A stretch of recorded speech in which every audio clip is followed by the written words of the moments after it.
Jai Radha Madhava Kunja Bihari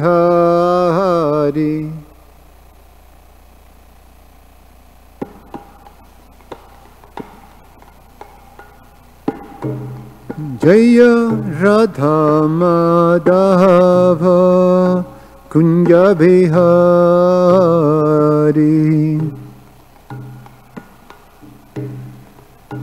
Kunja Bihari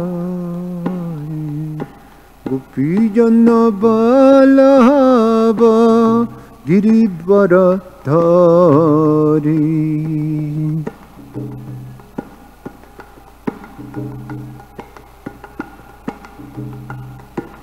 Gopijana Vallabha Giridvara Dhari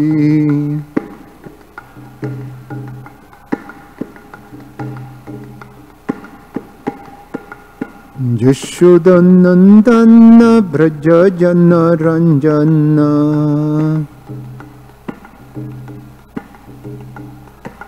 Yashodanandana Brajajana Ranjana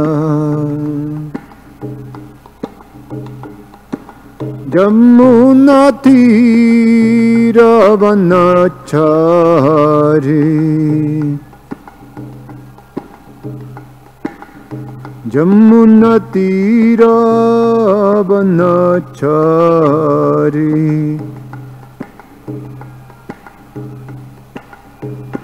Jaya Radha Madhava Kunja Bihari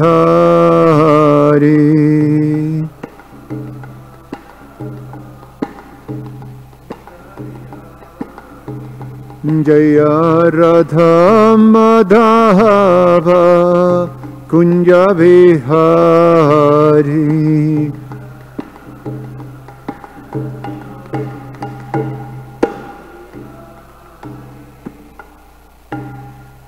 Jai Om Vishnupad Paramahansa Parivrajacharya Ashto Tarashata Srimad His Divine Grace A.C. Bhaktivedanta Swami Srila Prabhupada Ki Jai Om Vishnupad Paramahansa Parivrajacharya Ashto Tarashata Srimad His Divine Grace Bhaktisiddhanta Saraswati Goswami Maharaj Srila Prabhupada Ki Ananta Koti Vaishnava Vrinda Ki ISKCON Founder Acharya Srila Prabhupada Ki Grantara Srimad Bhagavatam ki Nitai Gaura Premanandi. Oh, glories to the assembled devotees. Oh, glories to the assembled devotees. Oh, glories to the assembled devotees. Oh, glories to Shishiguru and Shiguranga. Om Namo Bhagavate Vasudevaya. Om Namo Bhagavate Vasudevaya. Om Namo Bhagavate Vasudevaya.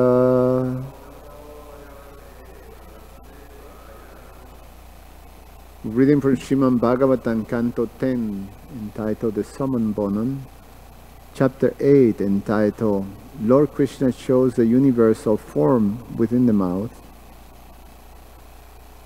text number 20. Sri Sukha Uvacha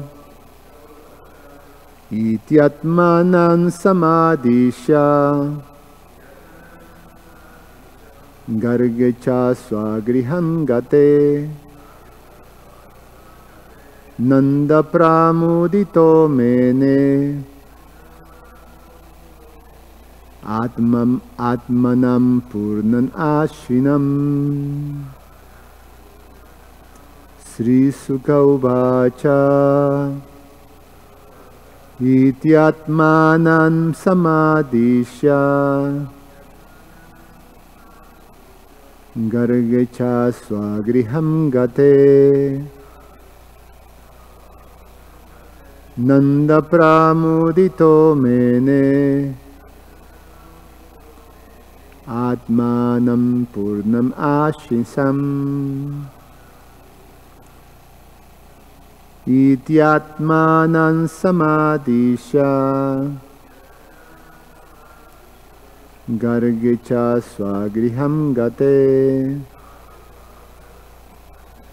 Nanda Pramudito Mene Atmanam Purnam Ashisham.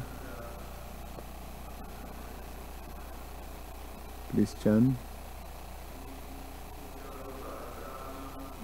Sukha Uvacha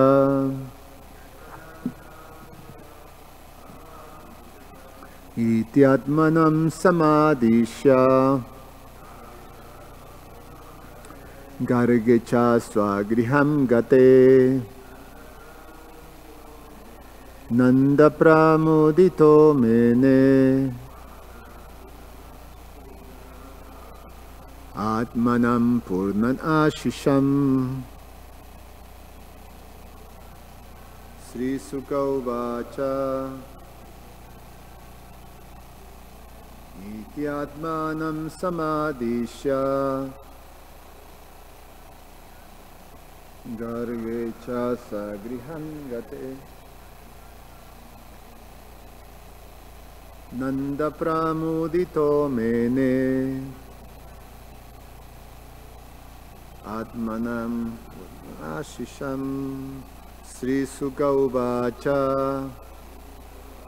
Sri Sukadev Goswami said, Iti, thus, Atmanam, about the absolute truth, the Supreme Soul, Samadhisha, after fully instructing Garge, when Gargamuni, Cha, also, Swagriham, to his own abode, Gate, has departed, Nandaha, Maharaj Nanda, Pramuditaha, being extremely pleased, Mene, consider Atmanam, his own self, Purnam Ashisham, full of good fortune. Translation and purport by His Divine Grace A.C. Bhaktivedanta Swami Srila Prabhupada Ki. Srila Sukadev Goswami continue After Gargamuni, having instructed Nanda Maharaj about Krishna, departed for his own home, Nanda Maharaj was very pleased and considered himself full of all good fortune. Purport. Krishna is the super soul and Nanda Maharaj is the individual soul. By the instructions of Gargamuni, both of them were blessed. Nanda Maharaj was thinking of Krishna's safety from the hands of demons like Putana and Shakatashura, and because he possessed such a son, he thought of himself as most fortunate. Om Jnana Timirandasya Jnananjana Shajakija Chaksur Ummilitam Yena Tasmai Sri Guruve Namaha Namo Om Vishnu Padaya Krishna Prasaya Bhutale Srimate Ramapaswami Namo Om Vishnu Padaya Krishna Prasaya Bhutale Srimate Bhaktivedanta Swamin Iti Namine Namaste Saraswate Deve Gauravani Pracharine Nirveshesha Shunyavadi Pashatyade Satarine Vanchakalpatarubhyasha Kripa Sindhu Vyaevacha Patitanam Pavanevyo Vaishnavevyo Namo Namaha.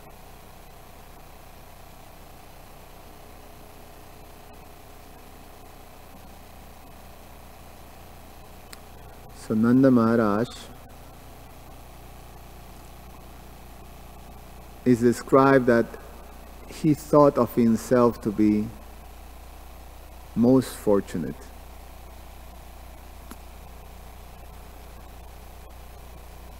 And the scriptures tell us that this is a fact. What is to be fortunate in this world? And what to speak of what is most fortunate? The term for most fortunate is Mahabhaga or Mahabhagya.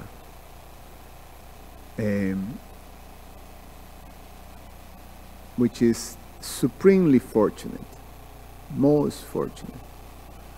So the scriptures tell us that this position of supreme fortune is obtained when one receives Krishna from the pure devotee of the Lord. Namo, what is it?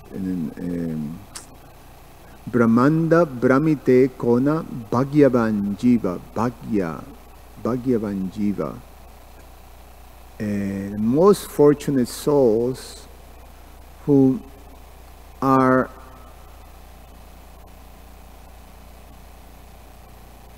going up and down the universe through different species of life, different situations, different circumstances, different stages of consciousness. Caught in this cycle of birth and death from time immemorial.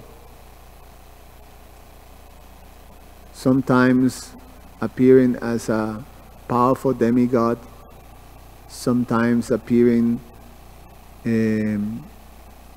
in the earthly realm, working and struggling hard for existence, sometimes in a hellish situation, sometimes in lesser forms of life, like animals or insects, plants, etc., etc. So, the conditioned soul is being caught in this cycle of birth and death. It is explained that is considered like time immemorial. And when this living entity becomes very fortunate, he comes across with a devotee of the Lord, Guru Krishna Prasadapai Bhakti Latavich. This devotee, he delivers the seed of devotional service in the heart of the fortunate soul, and then through that he gave Krishna to the living entity. So when one possesses Krishna, when one has been given this gift of this seed of devotion, one becomes fortunate. And when that seed of devotion fully fructifies, and one can actually taste the fruit of that devotion, then one is considered the most fortunate. Mahabhagya. And so Nanda Maharaj, he was informed by Garga Rishi that the great fortune that he has, the supreme fortune that he has, because the Supreme Personality of Godhead has appeared as his son. So Nanda Maharaj, after receiving these instructions and this information, he was very pleased and considering himself full of all good fortune.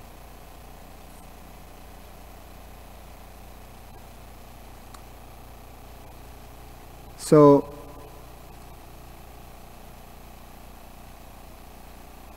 the position of being fortunate is very wonderful. Receiving the mercy of the devotee and receiving Krishna, being the recipient of this greatest gift.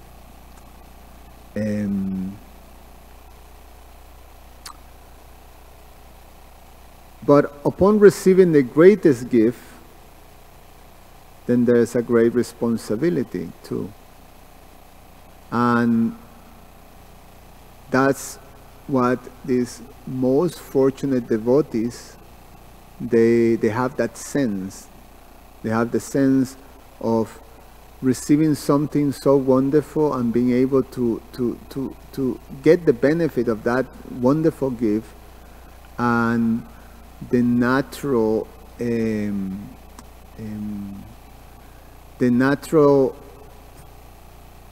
result is that they want to share. It's part of the responsibility of the devotee. Why? Because it's Krishna's desire. Krishna wants to give this. Krishna desires the fortune for all living entities. Srila Prabhupada explains in the purport that Krishna is a super soul and Nanda Maharaj is individual soul. So Krishna, for the individual souls, as the super soul, he is considered, he is described as Sruhidam Sarva Bhutanam, that he is the most intimate and greatest friend and well-wisher. So Krishna, as our well-wisher, as supreme well-wisher, he desires our fortune. There is this said that man is the architect of his own fortune. And in one sense, the instructions to be fortunate, to actually build one's fortune, is there in the religious principles given by Krishna. This process of being fortune is called sukritina, or piety. By piety, by the process of piety, one creates a fortunate position. And the result of that fortunate position, piety, is that one becomes inclined or a proper receptacle for the gift of Krishna consciousness. The process of piety, as prescribed in the Vedas, is within this institution or the social structure of Varnashram Dharma. And humans in Varnashram Dharma, no, Varnashram Dharma is for humans, so people in Varnashram Dharma are obliged to perform these activities called Yajna, Dana, and Tapa. Yajna means sacrifice, Dana means charity, and Tapa means penance of austerities. So by doing these activities, one achieve piety, and by piety one naturally, according to one's inclinations, one naturally approaches the personality of Godhead. Krishna says that in the 7th chapter, Chatur Bidha Bhajante Man Jana Sukriti Arjuna, that the Sukriti, the people, there are 4 types of pious people that approach him. So by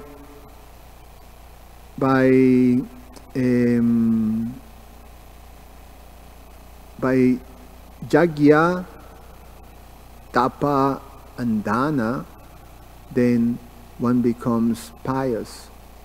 And there are 4 types of pious people that approaches the Lord, and these are Artha, Jigyasa, Artati, Jnana, Cha, Bharata, Shabda. They are someone who is in a distressed position, someone who desires wealth, someone who is inquisitive, and someone who is looking for the absolute truth or knowledge of the absolute truth. All of them are pious, and they naturally approach Krishna. They approach Krishna with a motivation, so this is mixed devotional service. However, by approaching Krishna, then they will receive this opportunity to become the most fortunate, or actually to receive the most, the greatest gift, which is the process of devotional service, and to actually connect with in a loving devotional mood with the personality of Godhead, Sri Krishna. So it's a natural process, and naturally the whole thing is arranged in Varnashram Dharma, so people live pious lives, and within the structure of Varnashram Dharma there is the association with the sadhus, the devotees of the Lord, and by that association one naturally and very organically grows into the process of devotional service and achieve the greatest fortune. However, these times that we live in right now, Kali Yuga, there is no supporting social structure for becoming pious. Rather, the whole structure is to become impious, duskritina.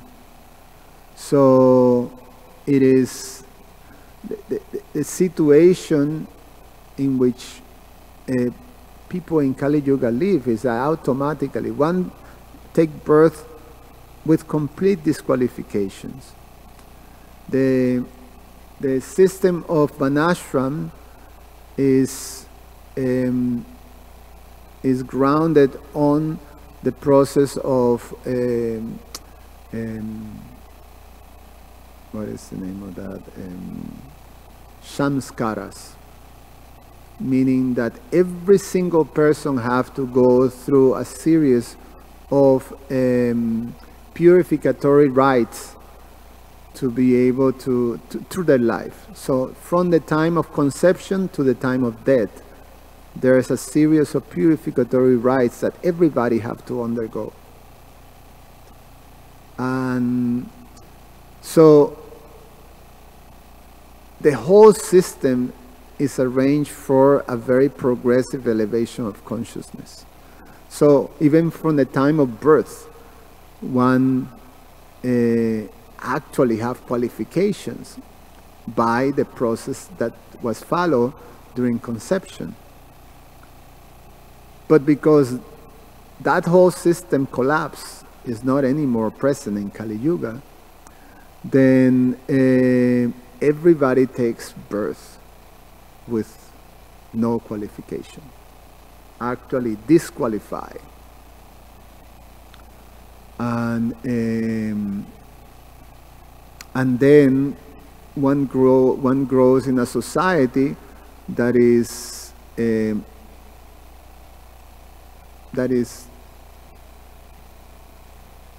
structured and arranged for impiety, for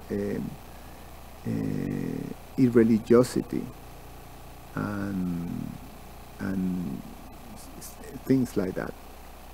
So the description of impious people are also given by Krishna.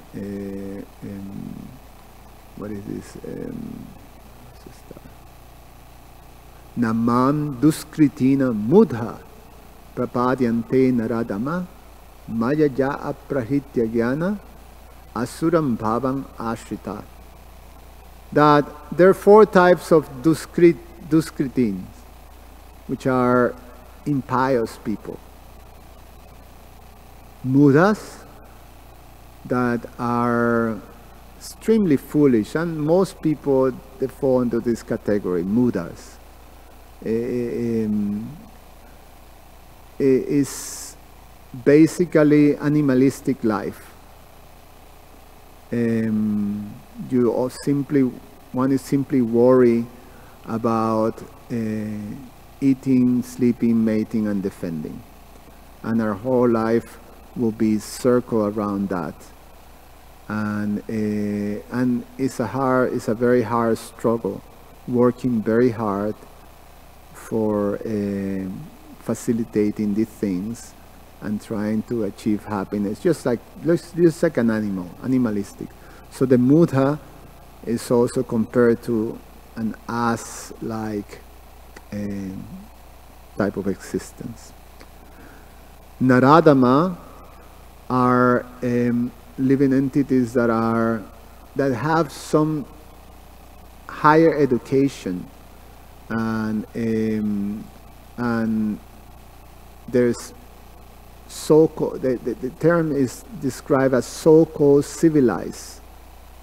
So because of previous birth, or previous activities in previous birth, you get a situation that is the result of piety, but you use that piety, you misuse that piety. So by piety you receive facilities like education, wealth, position, all kinds of facilities, material facilities. But you, in despite of having all those facilities, you misusing and simply live the life of like a Buddha. So these are considered they're considered worse than the Buddhas. They consider the lowest of mankind, which is very extreme, the lowest of mankind, because again is people with position, with influence, with that misuse that, and what happens is that they cause more harm because of the influence that they have. So in general, these Naradamas, they place themselves in position of leadership, and they misguide people. And then the Mayaya Prahita Jnana are highly intellectual people, the teachers of society, that because of their impiety and all the intelligence has been stolen by illusion. So although highly intellectual, and because of this impiety, they actually don't understand. They can't have entrance to the absolute truth. And they're not able to see or to accept the absolute truth. And these are, again, the leaders and teachers of society. And then there is the plain demons, Asuram Bhavan Ashritaha. These are people that are dark and demoniac, that they derive their pleasure on the pain and the harm of others. So this is the type of society that we live, Duskritina. And then what happens? How can a society like that receive fortune? So then it becomes even more important, the mood of the devotees, those who are fortunate. And in general, the devotees are considered very merciful because of that mood. So they always want the fortune of all misfortune people, of all impious people. So the devotee actually goes towards those who are impious, and they give them fortune. They create the fortune of the impious people, which is something quite remarkable. So they create that fortune, the devotees. There's very nice prayers that exemplify. I just thought of two. One that is very famous, one that the two are pretty famous because these are two. Well, one is connected to the story of Ajamil. Maharaj Parikshit inquired Sukadev Goswami about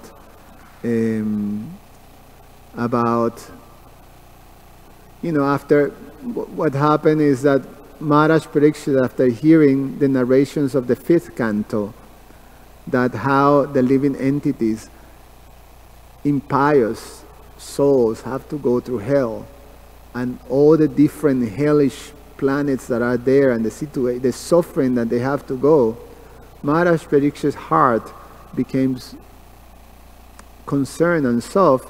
So he asked to Sukadev Goswami, and the answer of Sukadev Goswami to Maharaj Parikshit, the inquiry that I'm going to read, led to the story of Ajamil. So Maharaj Parikshit addresses Sukadev Goswami as Mahabhaga, most fortunate. So here's one of those Mahabhagas, most fortunate devotees, Sukadev Goswami, and Maharaj Parikshit is addressing him. Aduneha Mahabhaga. He says, "Oh, greatly fortunate and opulent Sukadev Goswami, now kindly tell me how human beings may be saved from having to enter hellish conditions in which they suffer terrible pains." So that is the natural heart of the devotee, that they want to see how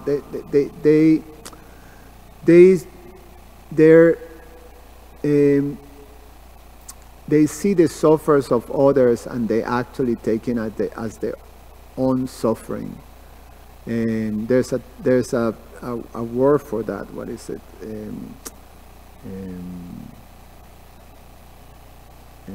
There's a term that the devotees are described, that they say they take the suffering of other people as their own.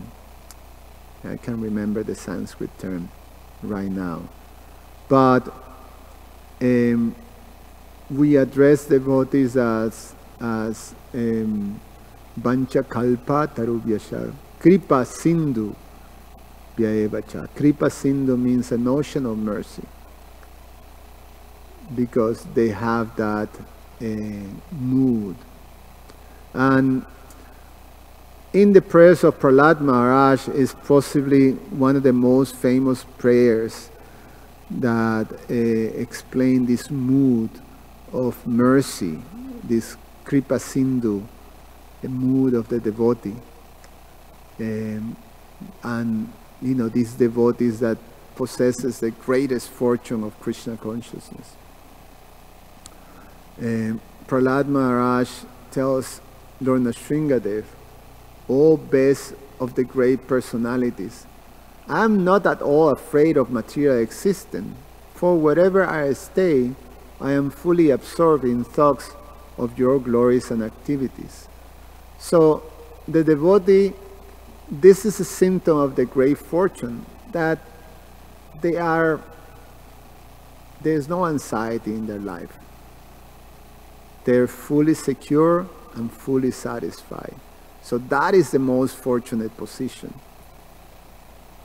But in despite of being in this most fortunate position, then they heart pains just simply out of concern for the fools and rascals. So Prahlad Maharaj say, "My concern is only for the fools and rascals who are making elaborate plans for material happiness and maintaining their families, societies, and countries. I am simply concerned with love for them." And this mood of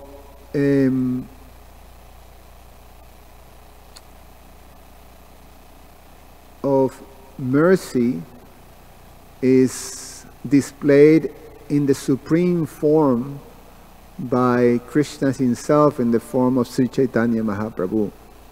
So then we describe Sri Chaitanya Mahaprabhu as the supreme giver of this bhagya, of this fortune. So then we addressing as Namo Mahavadanyaya, the most magnanimous, because he is the giver. He is the greatest giver, the supreme giver. And what is that he's giving? Krishna Prema Pradayate. He gives this supreme love of Godhead. Krishna Prema.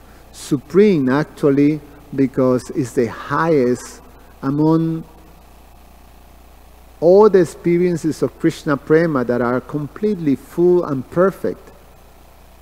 Lord Chaitanya gives access to the highest expressions of Prema, which is that is experienced by the inhabitants of Goloka Vrindavan, which is Krishna's personal abode. So Lord Chaitanya gives us entrance to that.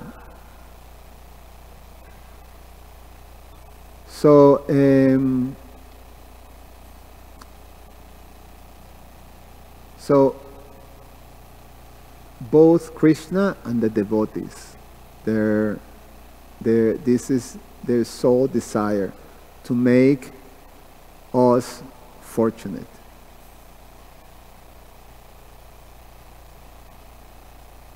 I finish with this because it's such a beautiful story of Srila Prabhupada. Malati Mataji, Her Grace Malati Mataji, she tells the story that one time a devotee asked this question to Srila Prabhupada. A devotee once asked Srila Prabhupada, what is the condition of a devotee who has faithfully served and chanted, but somehow quits their body unexpectedly under circumstances when they are not in direct devotee association at the moment and even unable to chant? So it's a particular circumstance, but you can expand it to many different situations that a devotee may find in which apparently externally they don't have the circumstances that are favorable for being protected or on with Krishna. Especially it is explained here that at the time of death, the devotees naturally they want to be in a situation in which you can be very much focused on remembering Krishna at that moment, because that is the ultimate test.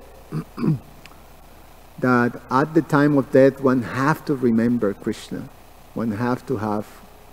So if one remembers Krishna at the time of death, Jan Jan Bhapi Smaram Bhavante Yatyante Karevaram, those verses, then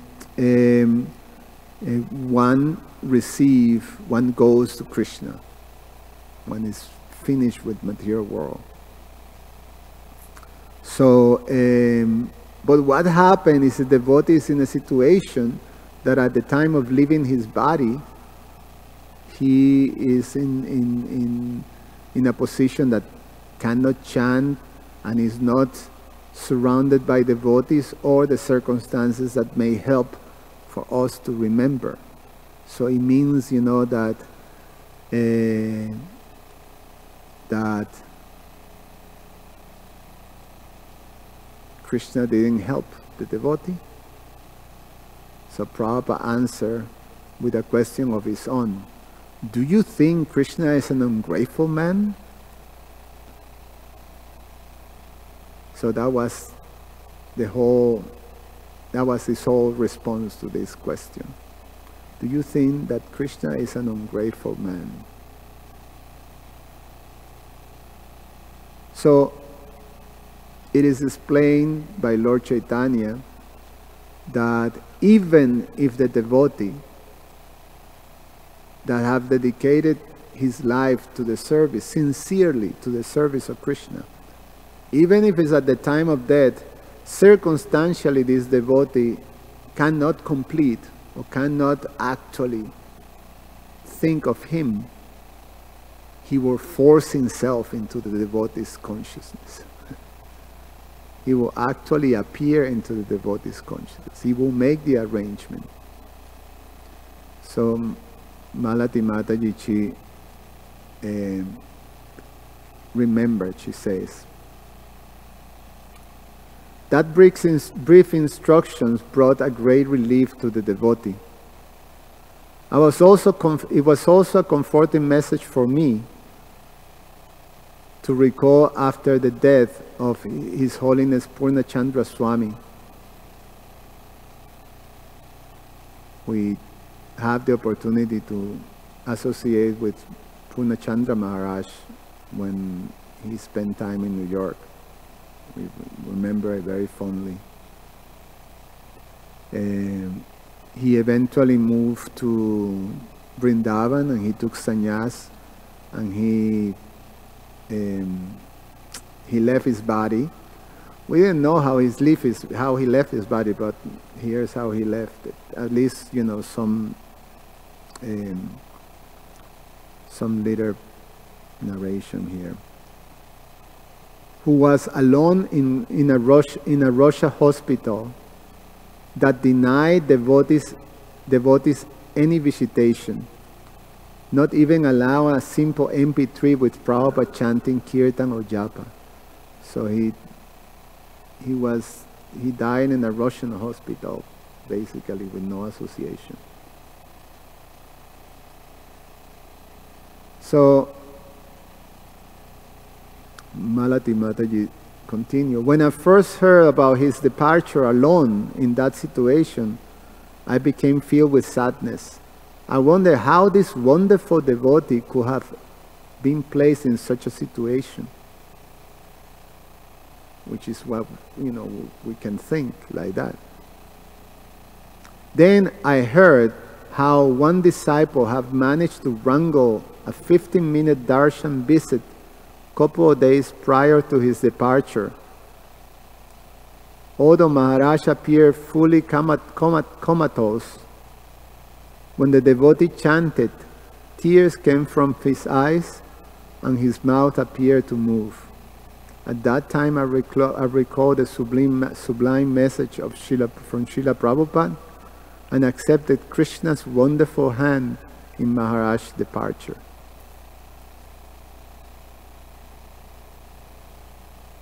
So Krishna doesn't forget. He also, just as we can be grateful about the great fortune that we have to receive the mercy from a devotee. Like without these personalities, devotees of Krishna coming into our lives, there's no question we can actually be in this position of fortune. So we can feel alive, with the gratitude of that, and basically have that principle of gratitude completely lead our lives, and fuel whatever the purposes of what we have in life. That gratitude towards the devotees who actually gave us fortune. And similarly, we understand too that Krishna is also grateful. He doesn't need, but that is Krishna's heart. He doesn't need what he is being served by unlimited loving devotees. So what is the need of some conditioned soul doing some service for him? But Krishna's heart is supremely kind and also, Hey Krishna Karuna Sindhu is an ocean of mercy. It's a deep ocean of mercy. So he's also grateful.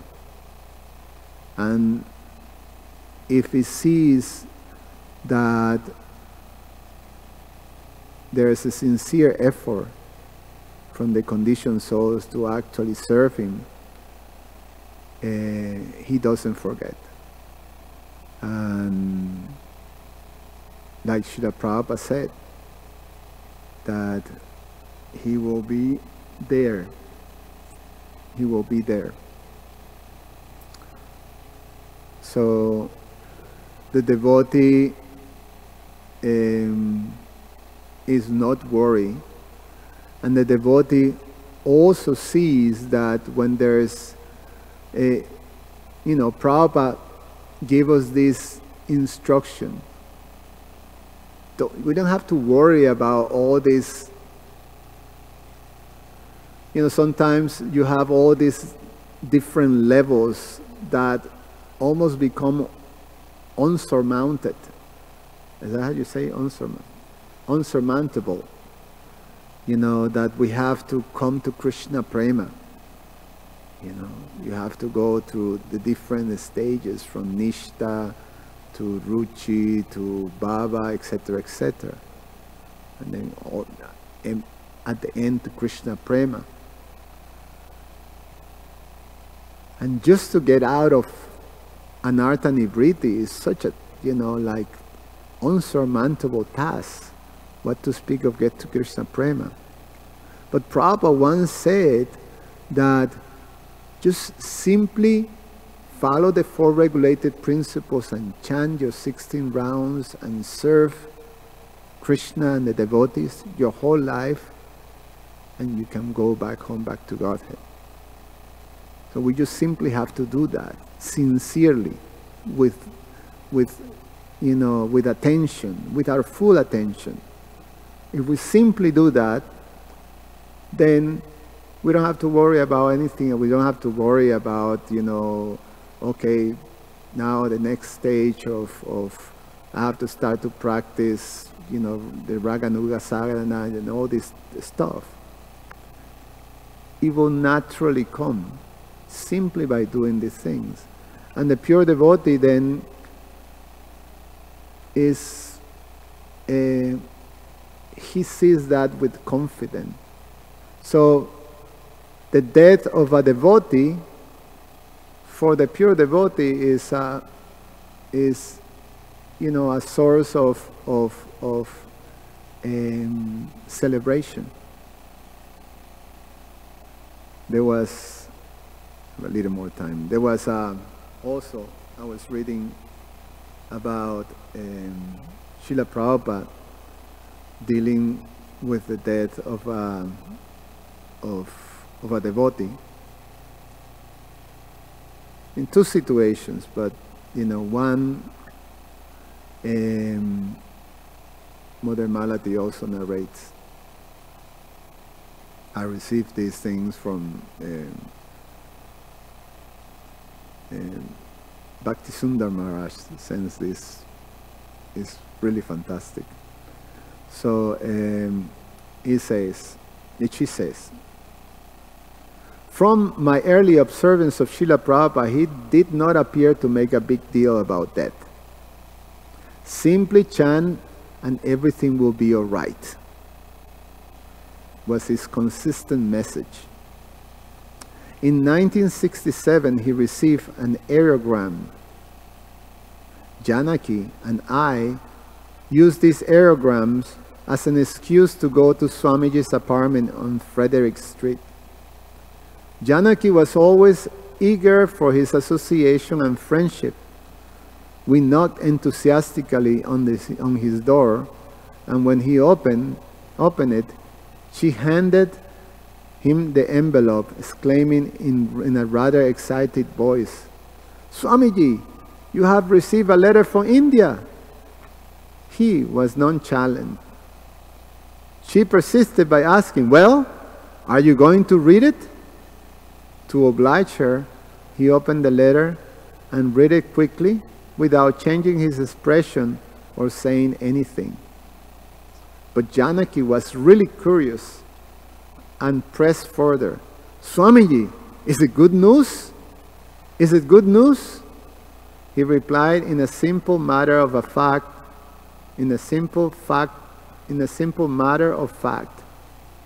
manner. "Yes." Brief pause. "My sister has died." We were astounded. Death was still an untested phenomenon in our life, so our mouths fell open as we thought. This was good news? Seeing our consternation, he added a few simple words of explanation. She was a devotee. She went back to Godhead. This was an amazing experience for us, getting a quick peek into the great reservoir of transcendental life by the mercy of Srila Prabhupada. Any comments or questions? Thank you, Subala, for the class. Yeah,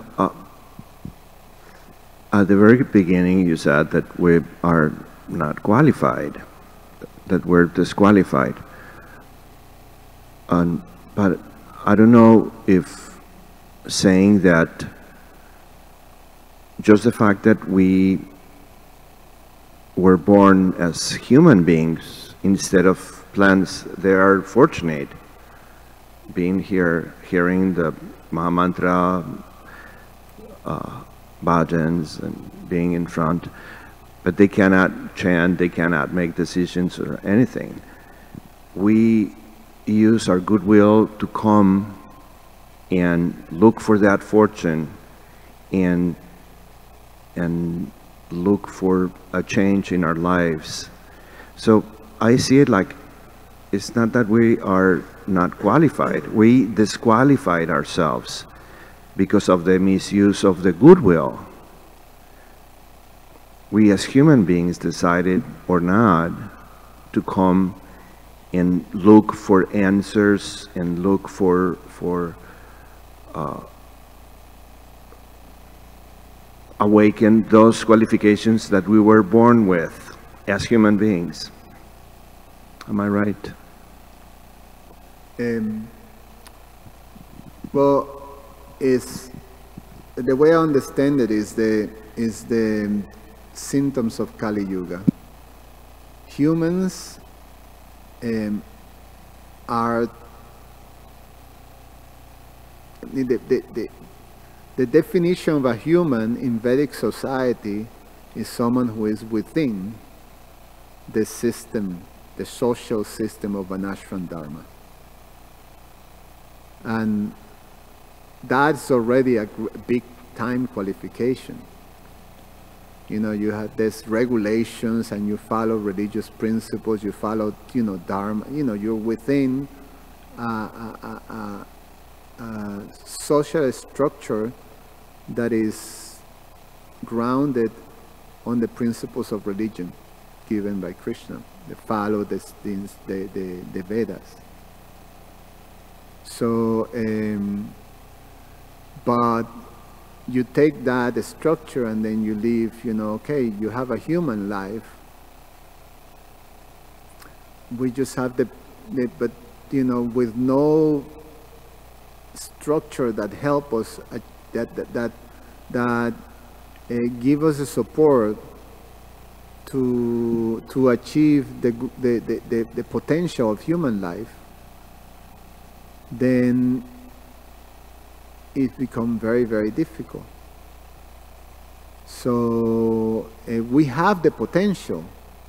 This body has that potential. But without that structure, then and within the structure of an ashram, the devotees were there.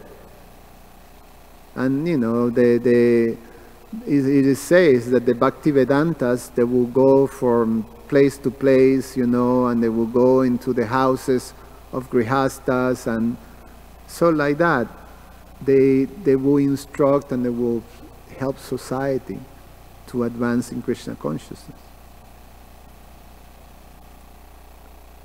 But without that, well, we still have the Bhaktivedantas, but they come and create the fortune of people. They actually themselves are the carriers of that great fortune.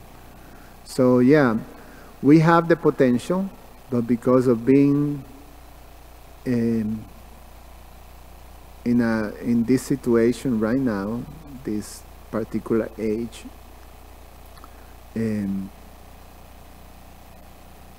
we basically the products of impiety.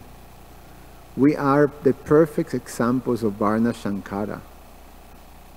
Varna Shankara means people who take birth, but there's no rituals, religious rituals performed for that. So there is no Garbhadham Samskara that is required for, the soul to enter into the womb with piety. So we're the result of irreligion, etc., etc. I mean, so we start in a big disadvantage.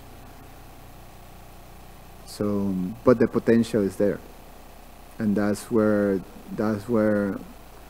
the devotees have the most important work, welfare work in society. That's what Prabhupada says. So, you know, better than hospitals, these temples are, you know, and the greatest welfare is when the devotees go door to door and give, you know, this the opportunity for conditioned souls to actually become fortunate. So Sankirtan is our identity. That's what defines us as devotees, Vaishnavas, Gaudiya Vaishnavas specifically. Sankirtan is our identity. Anything else, Shanachan?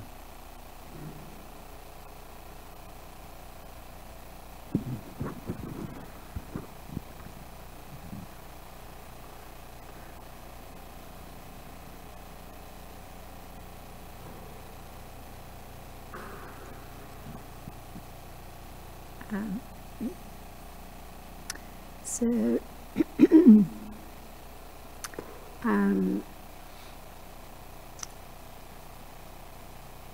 there's not that support structure of an ashram, and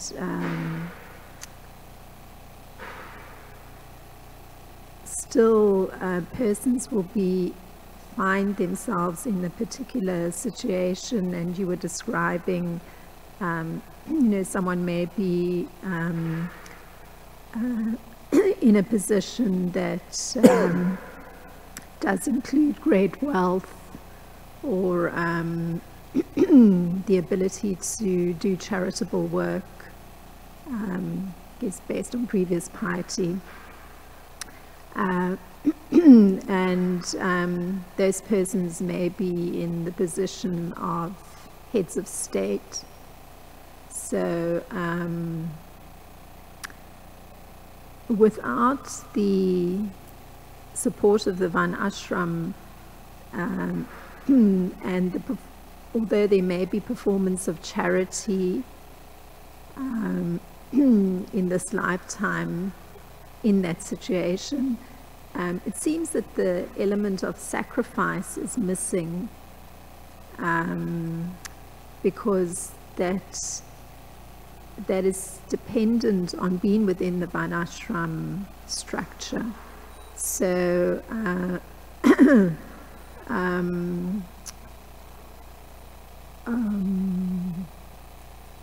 yeah, so one wonders about the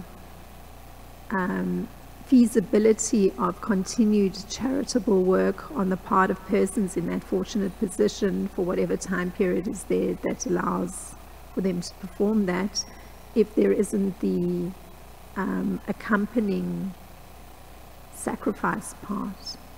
Yeah, and to be able to do sacrifice or yajna, one have to have vidya or transcendental knowledge. So the element that is required to being able to properly perform all these activities, yajna, dana, and tapa, is transcendental knowledge. Because there is two things, vidya and avidya. Vidya is transcendental knowledge, and vidya makes it very clear what the goal of life is. And, you know, it gives the support, the understanding of who is the personality of Godhead, what is your relationship, what are the things that you're supposed to do, why do you do it.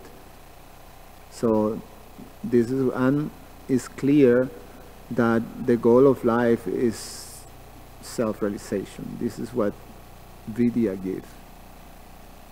Avidya is when there is ignorance of this.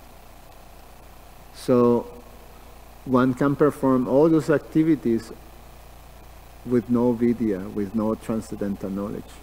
And that's what people does. They do